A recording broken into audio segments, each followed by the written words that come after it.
Hello everyone, welcome back to the channel. Another month hiatus of no videos. I'm starting to think this might be a trend for me. But regardless, I'm back again to talk about DBXM and its upcoming revamp. Before anyone asks in comments on whether or not I'll fully come back to DBXM, that will be answered near the end of the video. But right now, let's talk about how DB devs are going to improve or ruin the game indefinitely with these upcoming releases.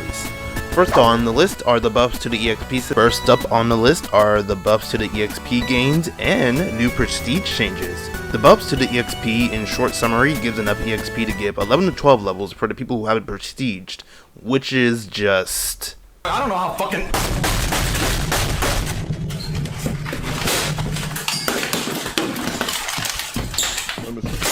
I really don't like this type of change because it's a literal enforcement to prestiging where, unless you prestige, you aren't going to get enough shit to level up at a fair pace, along with being stuck in your current position. And that is just outright despicable of DB Dev to even add to the game. And going on further about prestiging, I have always wanted to say this since it first got implemented in game, but I fucking hate the prestige system in Xeno Multiverse.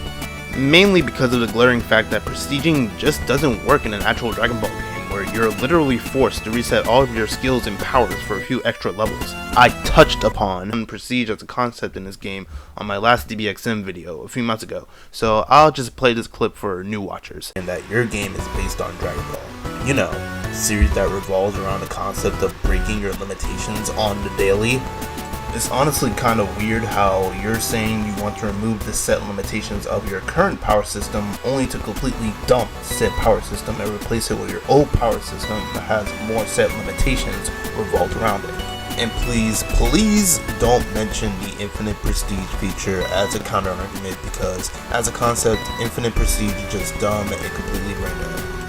And it's just going to be the high power level system like the last time, but with a new system only older fans will want. Even DB Dev for a fact thinks it's stupid and probably won't even add it in the first place.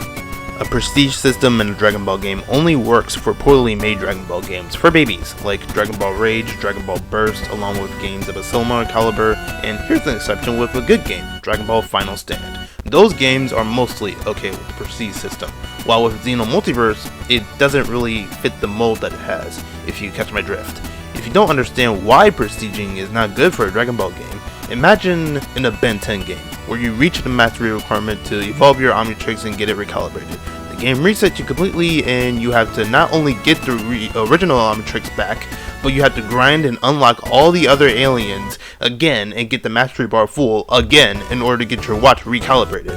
I don't know about you guys, but that sounds completely stupid and unnecessary, because why can't I just simply get it recalibrated instead of being forced to reset for a new watch that doesn't even have quick change? Overall, I really don't like the prestige system being in this type of game, and it frustrates me how DB Dev thinks it's an improvement over power levels. But before we move on to the next bit of info, let's talk about whatever this is. Say what you want about the buff in EXP, I don't care. I still don't like how this is a requirement.